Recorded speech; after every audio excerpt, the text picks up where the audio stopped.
From the world of politics to the world of business, this is Balance of Power.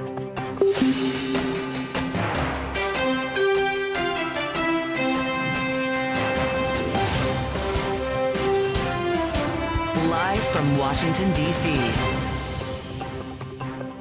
From Bloomberg's Washington, D.C. studios to our TV and radio audiences worldwide, welcome to Balance of Power. Alongside Joe Matthew, I'm Kaylee Lyons. President Trump says he could hit Canada with reciprocal tariffs on lumber and dairy as soon as today, calling his strategy a jobs creator. Just as the monthly employment report shows a softening labor market. We'll discuss with Diana Furchtgott-Roth, director of the Heritage Foundation Center for Energy, Climate and Environment. Trump today hosting the inaugural White House Crypto Summit after signing an executive order creating a strategic Bitcoin reserve. We'll explore the legal limits of his executive power with Elizabeth Wydra of the Constitutional Accountability Center. And Vladimir Putin signaling he is ready for a truce in Ukraine with conditions. We'll have the latest with Melinda Haring at the Atlantic Council. Thank you for joining us on this Friday evening as we get set to wrap up a week in Washington, and it is a Jobs Friday of all Fridays. President Trump today taking credit for the surge of new manufacturing jobs last month, despite data showing that the overall labor market is softening.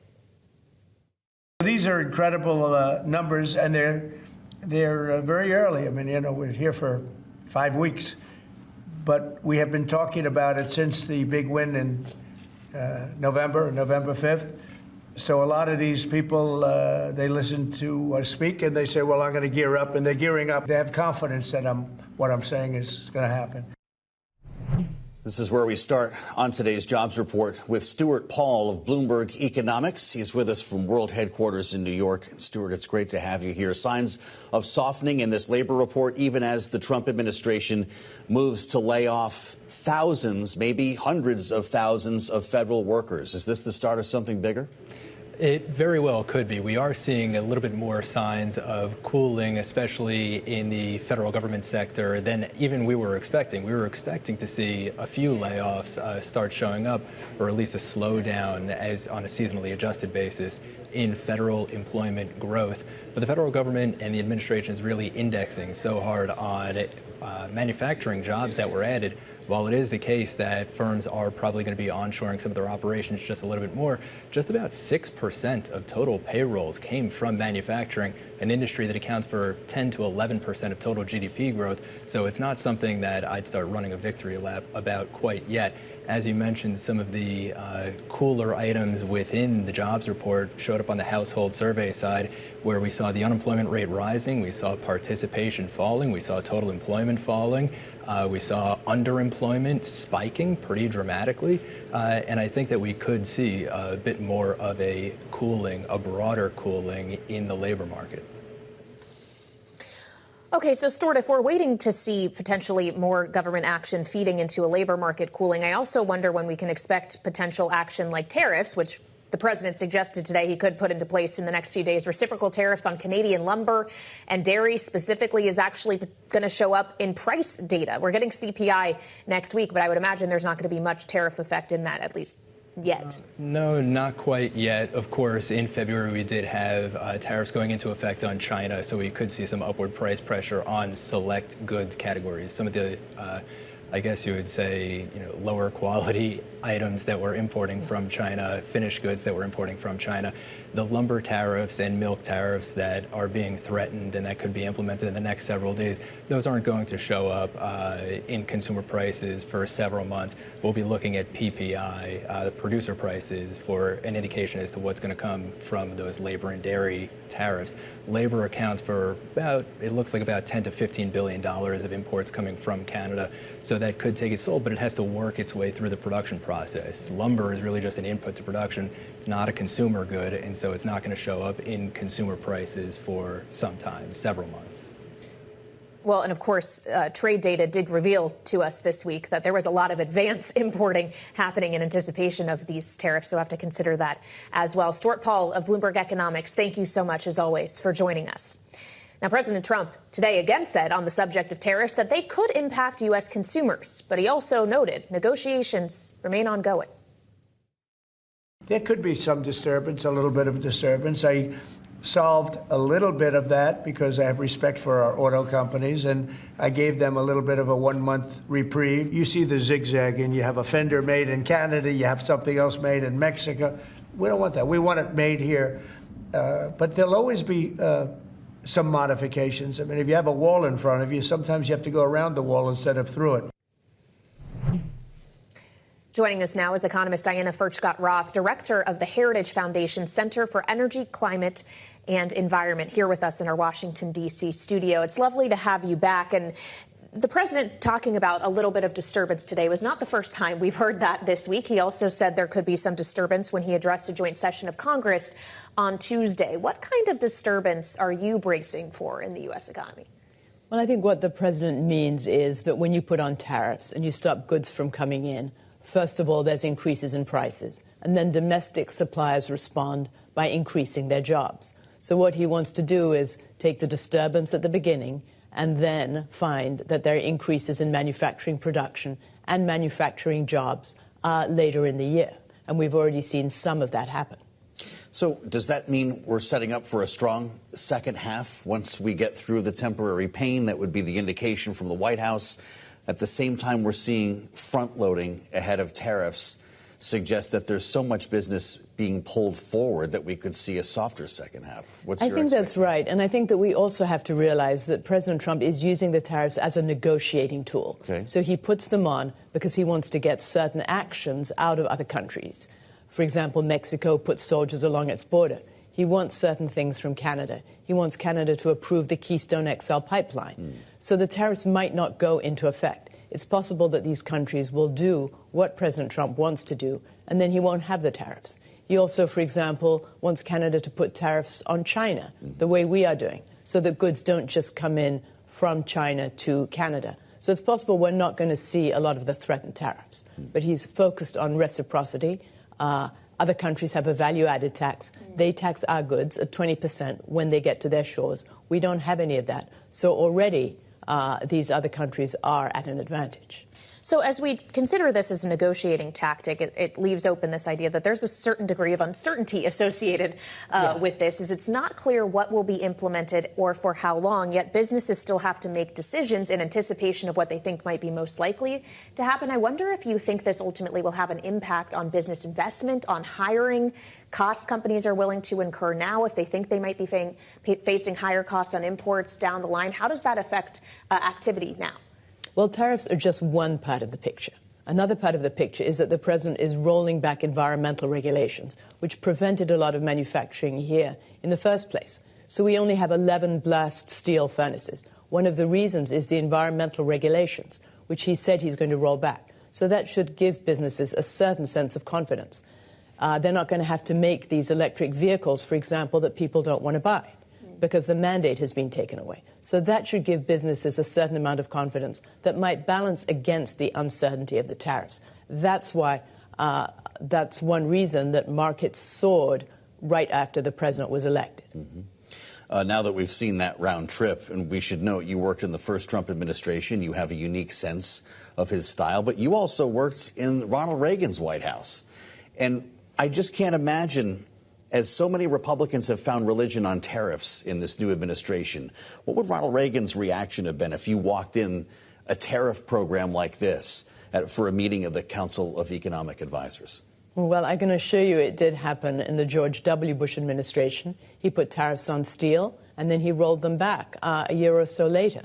So it did happen. There are these big discussions over what the right thing to do is. Responding to dumping is one thing, though. How about putting tariffs on our nearest trade partners like Canada and Mexico? Well, it's being used as a tool of negotiation. And I think that President Reagan would understand that. But yes, I mean, if they were to go through, then he might think that that's a different matter. But tariffs on China, I mean, China subsidizes energy, subsidizes labor, including forced labor in Xinjiang, has favored interest rates for certain companies. The Chinese Communist Party has a stake in every single Chinese company. So when BYD, the major automaker, sells a car for $13,000 in Germany, and this is a nice car, a sedan with 4 doors, it's subsidized by the Chinese Communist Party. Yet Chinese people have to bring a wad of cash in if they want to go to the hospital, whereas we have Medicare and Medicaid. there's something wrong with that picture. So I would say tariffs on China are very much justified. Well, and they remain at 20%, and there's no talk right now of rolling those back, even as other countries are granted a reprieve. I'd like to ask you as well, Diana, about jobs, since it was Jobs Day today. Still, the kind of growth you would expect, as we've seen for the last several months, 151,000 non-farm payrolls, a slightly higher unemployment rate of 4.1%. But we've been consistently warned all week. These numbers do not yet reflect what's happened in the federal government over the last several weeks, with layoffs that really began on February 14th. What will we be in for next month's report? Well, we have a workforce of about 168 million. And federal jobs, they make headlines in Washington, headlines in New York. But it's a very small part of the total. And we could see a lot of consumer confidence that's going to result in other hiring. The D.C. government has already said it's going to hire laid-off federal workers. I believe New York City is doing the same. There's many, many job openings. So I see the next jobs report as being positive, or if it's not positive, it's not going to be affected by layoffs of federal workers. These are, in many cases, talented people who will find other work. If Elon Musk is correct, though, we've got a lot of people wasting time around here who don't have a lot of skills. What do they do after they're blown out by the government? Well, there's jobs. The wonderful thing about our economy is it generates jobs for a whole series of people, ages, skills, part-time, full-time, and anyone who wants to find a job in this economy can find a job. There are, of course, people who are going to have more trouble, especially older people in their 50s and 60s, and I think that the government should have special programs for them to help them transition to the next position that they want. Younger people are going to have a much easier job. We should talk more about that next time you come see us, Diana. Okay. Thank you, Diana Furchtgott-Roth, Director of the Heritage Foundation Center for Energy, Climate, and Environment. Many thanks for being with us. Coming up, how the courts are countering the actions of the DOGE to cut spending, as we were just discussing. We'll talk about this ahead with Elizabeth Wydra, President of the Constitutional Accountability Center. That's next on Balance of Power, Bloomberg TV and Radio.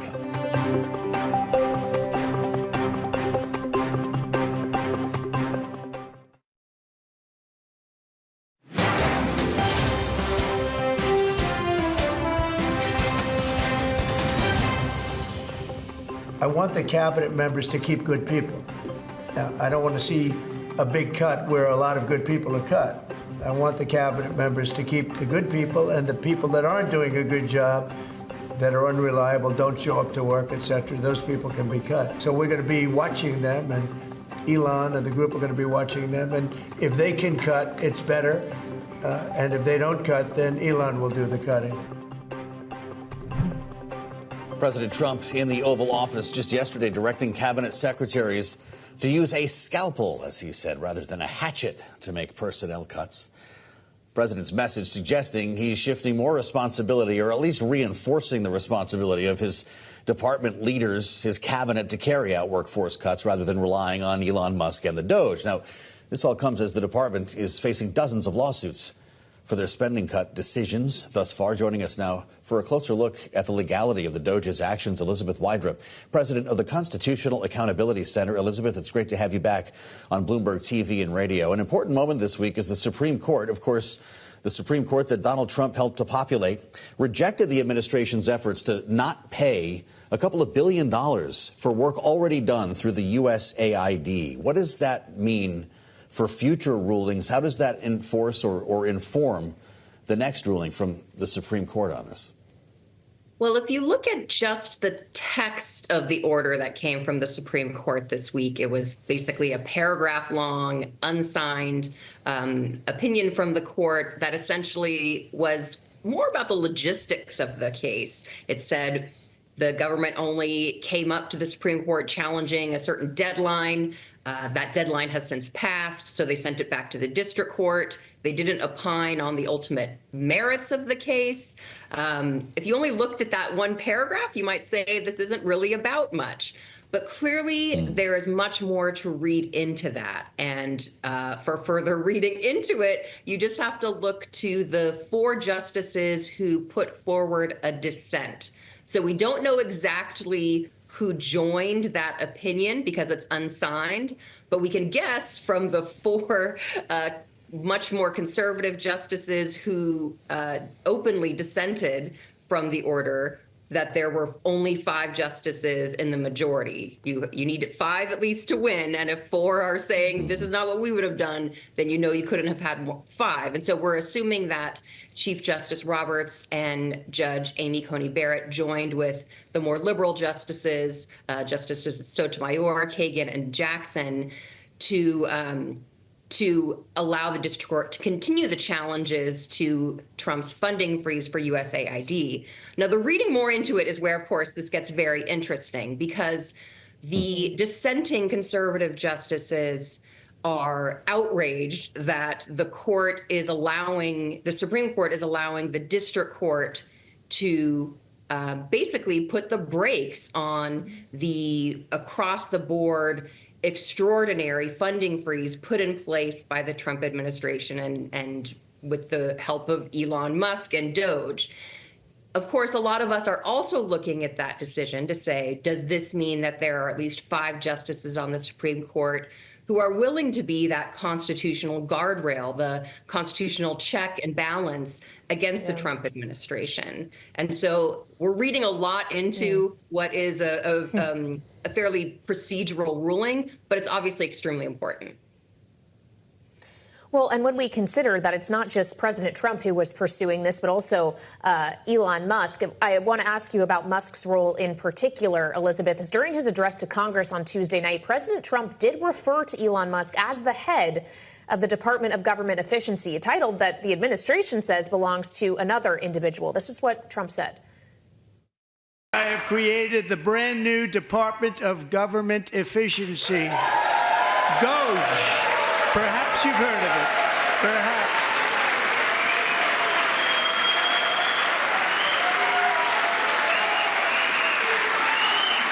Which is headed by Elon Musk, who is in the gallery tonight. Elizabeth, what is the potential legal ramification of the president saying on the record that it's headed by Elon Musk? Yes, I'm sure there were some audible groans from his lawyers who have been arguing in court that there is another person who is, in fact, the acting head of DOGE. And this is important because, as we've seen with, when you think about all of the high stakes nomination battles we've seen for cabinet posts or high level officials in the Trump administration, the normal way of going through this, the one that's set out in the Constitution, is that the president puts forth the people he wants to implement his agenda, and then the Senate gives its advice and consent as required by the Constitution, and then these folks are put in place to pursue the president's political agenda. That, of course, has not happened with Elon Musk. He has not gone through the regular channels, not the Senate advice and consent channel, not even the normal way in which we hire senior federal workers. And so there have already been challenges in court to Elon Musk's actions. And, that would be true no matter what he was doing. But I think when he's taking actions that so deeply affect so many people, deeply affect Americans in their everyday lives, then that just makes the question even more urgent. All right, Elizabeth Wydra, we have to leave it there, but hope to have you back soon. President of the Constitutional Accountability Center, thank you so much for joining us.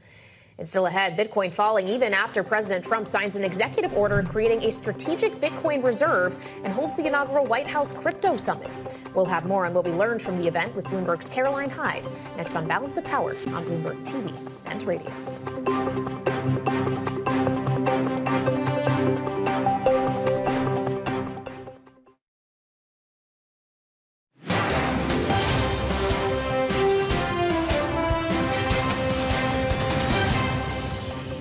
Last year, I promised to make America the Bitcoin superpower of the world and the crypto capital of the planet, and we're taking historic action to deliver on that promise. Yesterday, I signed an executive order officially creating our strategic Bitcoin reserve, and this will be a virtual Fort Knox for digital gold to be housed within the United States Treasury. President Trump delivering remarks at today's inaugural White House crypto summit after signing an executive order yesterday to create a strategic Bitcoin reserve. For more, let's turn now to the host of Bloomberg Technology, Caroline Hyde. So, Caroline, what tangible actually came out of the summit today, or was this actually just about symbolism granting legitimacy to this industry?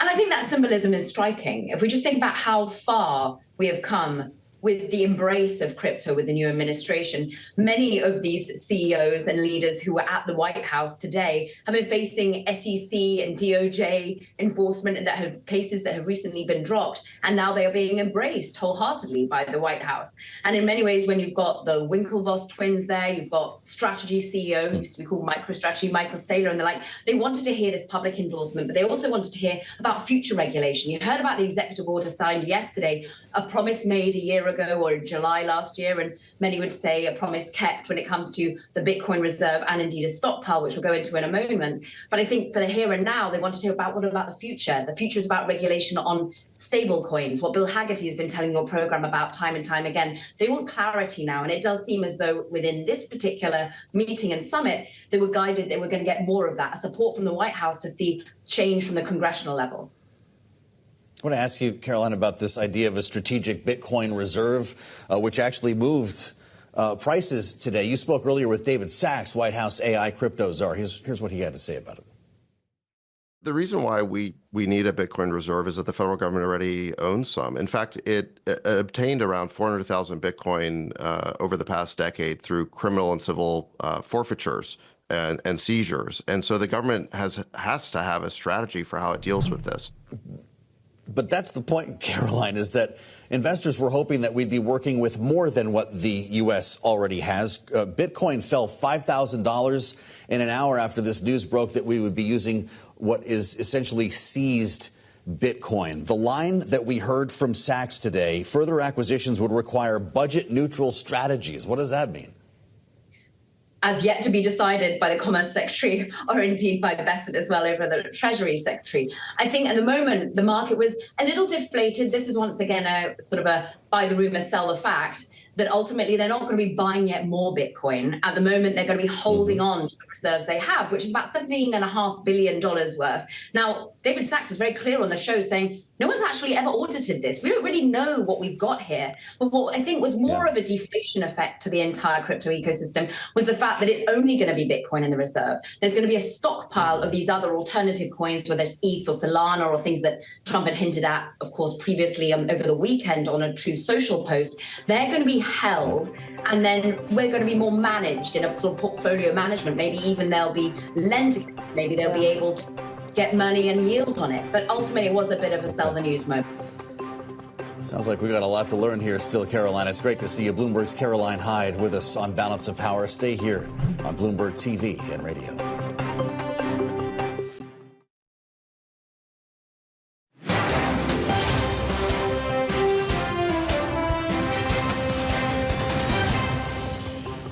I think we're doing very well with Russia.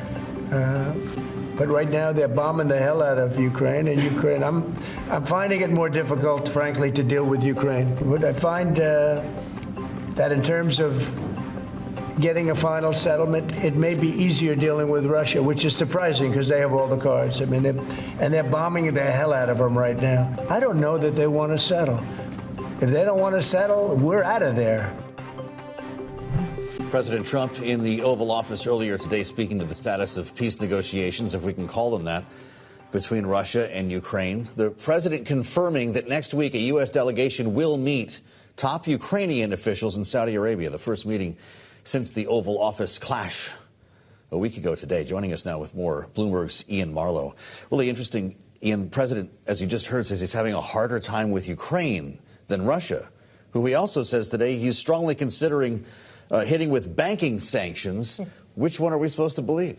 There's a lot of carrot and stick out there, and I'm not sure which one is destined for who right now. You know, he's spent the last week and a bit being very tough on Ukraine, inhibiting them on the battlefield with this, weapons pause, the intelligence sharing pause, trying to drive them to the table. And it's not clear whether he plans to follow through on these Russia threats of sanctions on banking and other things. But it seems like he's trying to at least address some of the criticism that he's putting more pressure on, a wartime ally than he is on one of America's most enduring geopolitical rivals in Moscow. So, but again, it seems like Trump wants these negotiations much more than either Ukraine or Russia at the moment. And yet Bloomberg reported today that Russia did express, when officials met in Saudi Arabia with U.S. officials last month, that they are open to at least a temporary truce, provided that there's progress toward a peace deal with certain stipulations, including what the peacekeeping force would ultimately look like. Russia says they don't want anyone affiliated with NATO on the ground in Ukraine. Is Ukraine going to agree to anything less? Yeah, it's not clear. I mean, security guarantees are the whole underlying thing here that no one seems able to sort out. I think there's still a residual worry among a lot of Ukraine's European backers that the Russians will say that they want to engage in talks, get the U.S. and Ukraine, negotiating, and then spin it out for ages while they're, making gains on the battlefield, which they're, to some degree still doing with Trump's allusions to, bombing infrastructure and other things. All right, Bloomberg's Iain Marlow, thank you so much, as always. And we want to get more analysis now and turn to Melinda Haring, Senior Fellow at the Atlantic Council's Eurasia Cntr. Melinda, welcome back to Balance of Power. Obviously, it was a week ago today, as Joe mentioned, that we saw talks fall apart at the highest levels between Presidents Trump and Zelensky. As we head into talks next week with others in their respective administrations, respective governments, where should we set our expectations? Hey, Kayla, great to be back with you. So I think the answer to that is low. And with the Trump administration, anything is possible. It's only been a week since that disastrous meeting in the Oval Office, and a lot has changed in the last week. The Europeans have woken up, and they're starting to take their own security very seriously. So what we know is that there are 3 top American diplomats, including Secretary of State Rubio, going to Riyadh, along with Yermak, the head of the presidential administration from Ukraine. But as your analyst just said, the sticking point in all of this are security guarantees. It looks like the Trump administration wants out of this mess as soon as possible, and they really don't care very much about the details. They want a ceasefire, and they're not really that into the details on how to ensure that Russia doesn't come back and doesn't have the capability to attack Ukraine again. And that's the one issue that Ukraine is very adamant about. So the line out of Russia is that Vladimir Putin is ready for a truce, Melinda Haring, with conditions. Do you believe that? So with conditions is the key word, Joe. So they want to go back to the conditions they talked about in early 22 at Istanbul, and they are non-starters for Ukraine. It includes NATO neutrality in Ukraine. No, that's not going to happen. And that's against U.S. policy. That's a U.S. policy for 30 years has been that sovereign countries get to determine their own geopolitical orientation. So, it's not consistent with our own policy, and it's a non-starter in Ukraine. There's other issues as well. So what happens to those 4 regions of Ukraine that the Russians illegally occupy? Russia just wants to freeze the territory and claim that territory as its own. It's a non-starter in Ukraine. The status of Crimea is another big dispute. There's a lot of issues to work through, but what Russia is putting on the table is a non-starter for Ukraine. Well, Melinda, as you refer to the areas of Ukraine which Russia is currently occupying, how does that factor into the minerals deal that the president has signaled he still wants to sign with Ukraine? Because isn't a lot of that material actually in areas in which Russia is currently in control? And how is that a complicating factor in all of this?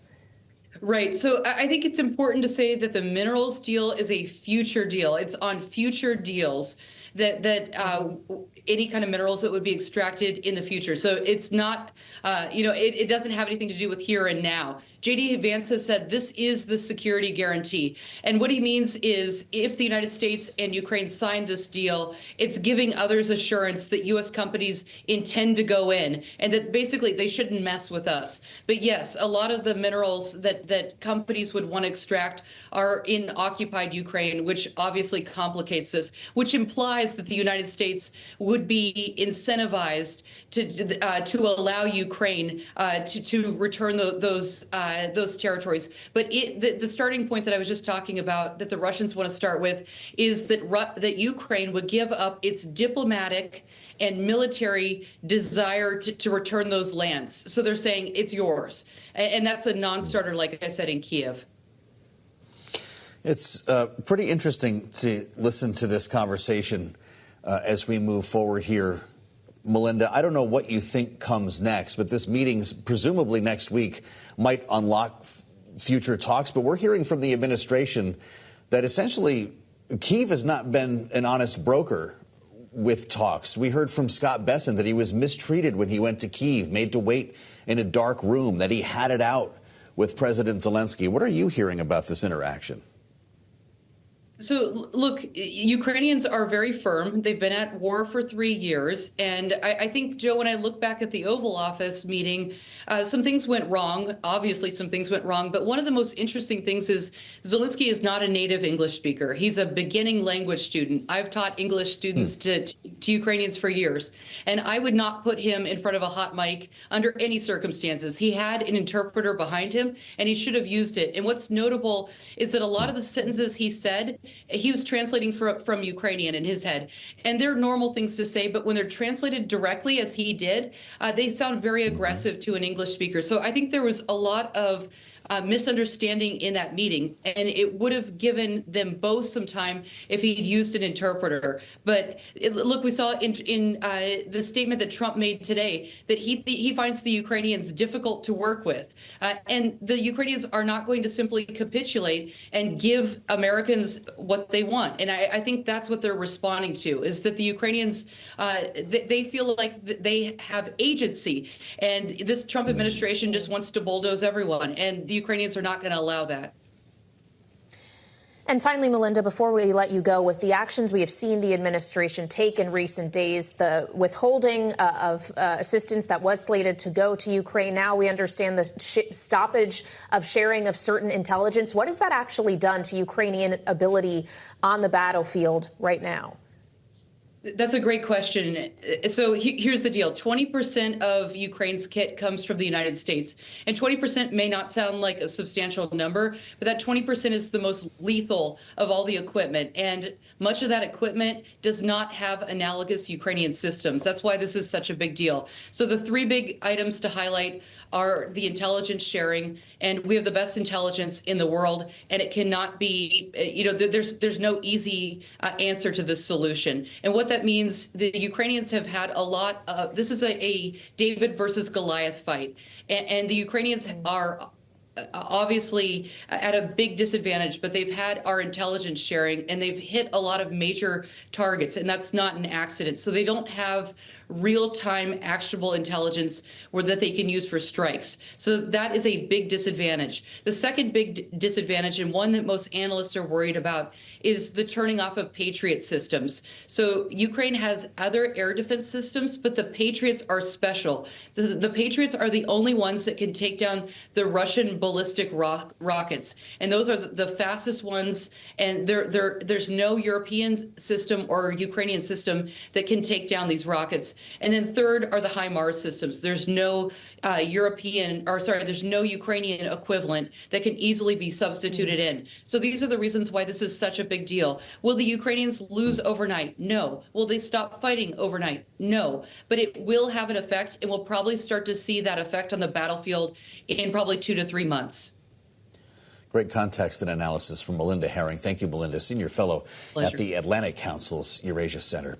Coming up on Bloomberg, a look at what's next for the DOGE after President Trump said there's no clash between Elon Musk and Secretary of State Marco Rubio. Our political panel weighs in next on the future of the department's actions.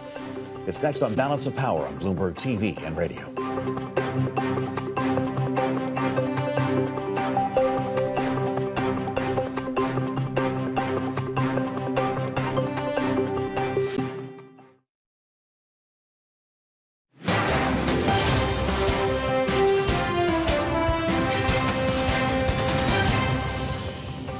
Elon gets along great with Marco, and they're both doing a fantastic job. There is no clash. And they're both great guys. And by the way, they both get along fantastically well. Marco has done unbelievably as Secretary of State. And Elon is a very unique guy who's done a fantastic job. Yeah, enough.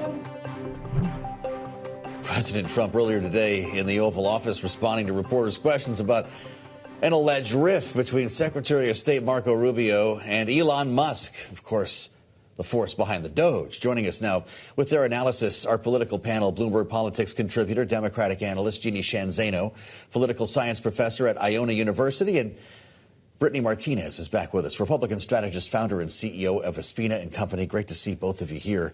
If you believe Donald Trump, we've got a buddy movie in the making here. Brittany, what do you think? Oh, man. I mean, it's pretty embarrassing that the president of the United States has to say, no, these two guys that I've put in these positions are getting along totally fine, and having to address it multiple times. Yeah. I mean, we know that in the first Trump administration that there were a lot of leaks, and I would imagine that there's going to be a lot of leaks now. I would say there's probably, if there's smoke, there's fire. And a lot of those same folks from the first administration are here, too. Huh. So that was probably an inside leak, and they probably maybe are butting heads a little bit. Well, and the question for me, Jeannie, is if no cabinet secretary is raising issue with Elon Musk and his conduct and his attempts to cut their agencies, then why would President Trump have to say to all the cabinet secretaries and Elon Musk yesterday, actually, no, you guys are the ones in charge. Elon's just going to work with you on this? Yeah, I'm still trying to figure out who is Thelma and who's Louise in this buddy movie of Rubio and Musk. You know, it did sound a little bit like, to your point, Kaylee, like he was protesting too much. The reality is cabinet infighting is not new, but the strange thing about this is Elon Musk is not part of the cabinet. And of course, you know, we all sat together and watched the State of the Union on Tuesday, and President Trump came out and said Elon Musk is the head of DOGE. Well, that led to a whole new round of filings in courts where people said, aha, the president said it on television. Then he walked it back and said, no, he's going to be working with the cabinet secretaries who are really in control. So at this point, it is totally unclear whether he is actually saying the cabinet secretaries are in control, or if he just said that to alleviate some of the pressure that was going on with these court cases.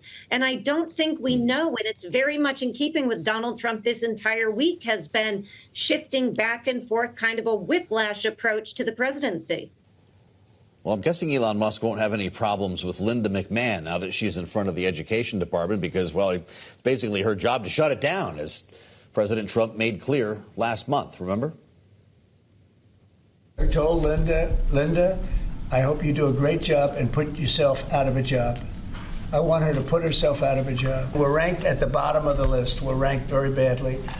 And what I want to do is let the states run schools. I believe strongly in school choice. But in addition to that, I want the states to run schools. And I want Linda to put herself out of a job. Put herself out of a job, Brittany. Talk to us about this, because Republicans, long before Donald Trump, had issues with the Department of Education. Is he going to close it? You know what? I mean, I think he says a lot of things and doesn't always follow through. I know we're not talking about tariffs, but that's like one example. He's been talking a lot about it. He's like, no, just kidding. We're not actually going to follow through.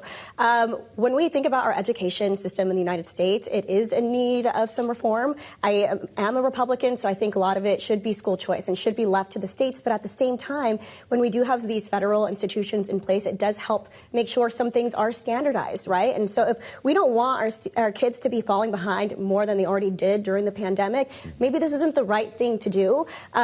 Should we empower states more? Sure, I believe that, but I think it's good that we do have this department in place to help students. Well, and I wonder how many Republicans in Congress are of like mind, and if it is ultimately to come down to congressional authority, if you really think they would go along with a complete shuttering of the department. I think that what we've seen so far this Congress is a lot of people who are falling in line with Trump, even if they perhaps don't necessarily agree with everything that he says.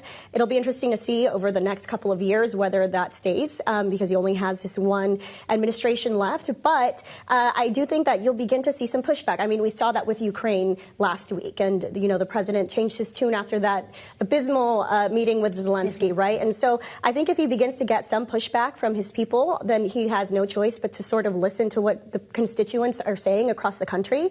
But, you know, as always, time will tell. And I'm never really sure what he's going to do. He's a little bit of a firecracker like that. Jeannie, you're the only educator on the program tonight. Tell us your thoughts on this and what the impact would be. What's the problem with sending the authority back to the states, as they say? Yeah, this has been a long-term commitment of Republicans going back to Ronald Reagan. It's been 50 years since Carter set up the department. And, you look at the education levels in this country, and they are not good. I mean, the latest reports, the president is right. The numbers are not good. But the question then has to be studied. Why is that? Is the fault with the Department of Education at the federal level? Or is it with the states who have primary control, even now, of education? So, we can't conflate the two. And the president has a problem because, of course, he can reallocate parts of the business of the department to other, areas of the government, like the Treasury or the Justice Department. But he can't close it down without Congress. And we've already heard from Susan Collins, Lisa Murkowski, who said that they may not be in support of that. So I think we have to wait and see. But the president is right on this, and I agree with Brittany. Something needs to be done, but I just would like more of a thoughtful approach to what should be done and what the root of the problem is before they take a hatchet to the department. And by the way, is anybody going to stand up and say that when President Trump said he didn't know anything about Project 2025, that was entirely untrue? Because almost everything we're talking about this week is in the pages of the script that is Project 2025. How quickly the tables turn on that one. As we consider whether or not Congress would be willing to take action on this, Brittany, they do need to take action in pretty short order, as in by a week from tonight, to keep the government open. You obviously spent a lot of time in the House, including with Speaker McCarthy, who ultimately had to lose his job over doing the responsible thing when it came to the government. How do you see this going down? Are we shutting down? Tale as old as time. I mean, I can see us shutting down maybe for a few days. That's what happened at the end of last year. I don't even know if we shut down for a full 24 hours or so. But we're always on that ticking time bomb. We're always watching the clock. We're always about to shut down. And Congress usually is able to get it together eventually, even if we do. Does this time feel different? I feel like every time is really chaotic. I think that they'll probably be fine. One thing that I keep seeing people talk about is Mike Johnson, and people keep doubting him. They doubted McCarthy as well, and every time we were able to pull it out. And so I say kudos to him in having been successful so far with a lot of these things that people are doubting him on. I think that will avoid a shutdown this time. Jeannie, are they going to pull this out of the fire next week? I liked Brittany's big sigh there. I am not sure. We're hearing today that, of course, Hakeem Jeffries is rejecting Mike Johnson's shutdown plan. I think it is possible that we do get a shutdown, or that we get a short-term spending deal, as in a few weeks or a month, and we do it all over again that much. I mean, not that soon. Because the reality is that Democrats, and we saw this on full display on Tuesday evening, have very little incentive to go along with Republicans. So unless Republicans can manage to keep that very raucous caucus together, they are going to have to either shut down or bend to the Democrats' will. And that was a rhyme for a Friday. Sorry about that. Jeannie Shanzano, you never have to be sorry. And Brittany Martinez, thank you both so much for joining us on this Friday as we wrap up the week in Washington. And still ahead, we'll look ahead to what we can expect to next week. This is Balance of Power on Bloomberg TV and radio.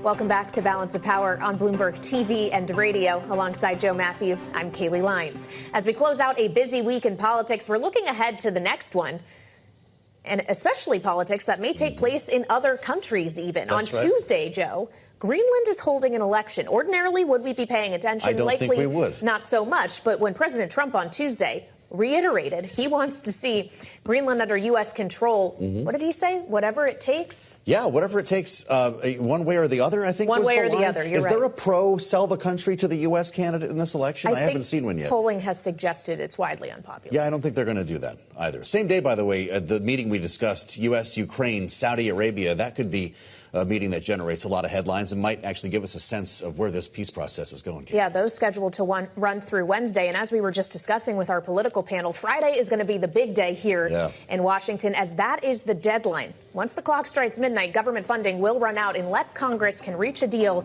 to avert that. And we don't actually have any text of a deal in hand, at least at this point. Top lines even, do we? No. Get your countdown clocks handy. We'll go through all of this together next week. And get ready by checking out the Washington Edition newsletter on the terminal and online. Enjoy the weekend. We'll see you back here Monday on Balance of Power on Bloomberg TV and Radio.